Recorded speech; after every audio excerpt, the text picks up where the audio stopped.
নবীজির সঙ্গে হযরত আয়েশার দাম্পত্য জীবন ছিল প্রায় ৯ বছরের।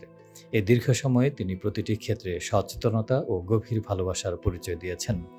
তিনি শুধু সরাসরি আদেশ পালনে করতেন তা নয়, বরং এমন কিছু করতেন না যা নবীজির অসন্তুষ্টির কারণ হতে পারে।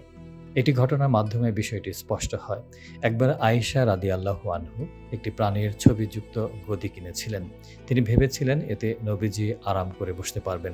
কিন্তু রাসূলুল্লাহ সাল্লাল্লাহু আলাইহি সাল্লাম সেটি দেখে ঘরের দরজাতেই থেমে গেলেন, ভেতরে প্রবেশ করলেন না। তার চেহারায় অসন্তুষ্টির ছাপ দেখে আয়েশা রাদিয়াল্লাহু আনহু তৎক্ষণাৎ বিনয়ের সঙ্গে নিজের ভুল বুঝতে পারলেন এবং ক্ষমা প্রার্থনা করলেন।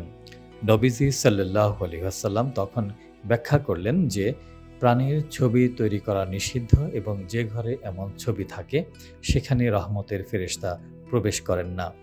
এ ঘটনায় আয়েশার যে গুণটি সবচেয়ে উজ্জ্বল তা হলো ভুল বুঝতে পেরে তড়িৎ সংশোধনের মানসিকতা।